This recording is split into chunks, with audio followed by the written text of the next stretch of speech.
बेगम निम्मी के पास आएंगी और निम्मी से ये कहेंगी कि निम्मी तुम आखिर चाहती क्या हो, ये तो मैं अच्छे तरीके से जानती हूँ कि तुम कासिम से बिल्कुल भी मोहब्बत नहीं करती, तो आखिर तुम क्यों मेरे बेटे से शादी करने के लिए मान गई हो। जिस पर निम्मी उनसे ये कहेगी कि ये सवाल आप मुझसे क्यों कर रही हैं, आप जाकर अपने बेटे से ये क्यों नहीं पूछती कि वो मुझसे क्यों शादी करना चाहता है, मोहब्बत तो वो भी मुझसे नहीं करता, वो भी तो सितारा के पीछे मरा जा रहा था। जिस पर सुरैया बेगम ये कहेंगी कि यही बात तो मुझे समझ नहीं आ रही, तुम दोनों ही एक दूसरे से मोहब्बत नहीं करते, तो तुम दोनों एक दूसरे से शादी करके एक दूसरे की जिंदगी क्यों खराब करना चाहते हो। जिस पर निम्मी ये कहेगी कि मैं उसकी जिंदगी खराब नहीं कर रही, मैं तो उससे मोहब्बत करने लगी हूँ। जिस पर सुरैया बेगम ये कहेंगी कि बेवकूफ किसी और को बनाना, मैं तुम्हें बहुत अच्छे तरीके से जानती हूँ, मैं ये जानती हूँ कि तुम हर काम सिर्फ अपने फायदे के लिए करती हो, कासिम से शादी करने में भी जरूर तुम्हारा कोई ना कोई फायदा है। जिस पर निम्मी ये कहेगी कि आपके उस निकम्मे और बेरोजगार बेटे से शादी करने में भला मेरा क्या फायदा हो सकता है। जिस पर सुरैया बेगम मुझसे ये कहेंगी कि ठीक है, अगर मेरा बेटा इतना ही बेरोजगार है तो तुम मत करो उससे शादी, तुम क्यों उससे शादी कर रही हो।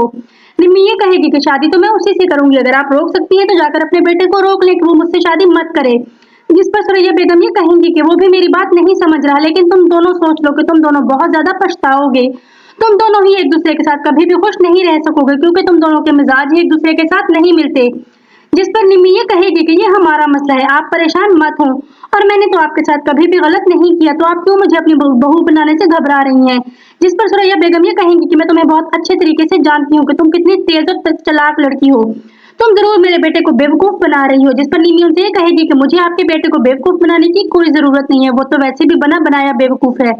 जिस पर सुरैया बेगम ये कहेंगी कि निम्मी देख लो, तुम्हारा जो भी मकसद है, मगर मैं वो मकसद कामयाब नहीं होने दूंगी। मुझे नहीं पता कि तुम कासिम से क्यों शादी करना चाहती हो, मगर मैं बहुत जल्दी तुम्हारी और कासिम की शादी तुड़वा दूंगी, मैं तुम दोनों की शादी नहीं होने दूंगी, तुम देख लेना। तो नाजरीन, इन दोनों की शादी होगी या नहीं होगी ये तो हम देखेंगे आने वाली एपिसोड में, लेकिन उससे पहले आप प्लीज मेरे चैनल को सब्सक्राइब करके वीडियो को लाइक और शेयर करना मत भूलिएगा। बहुत शुक्रिया।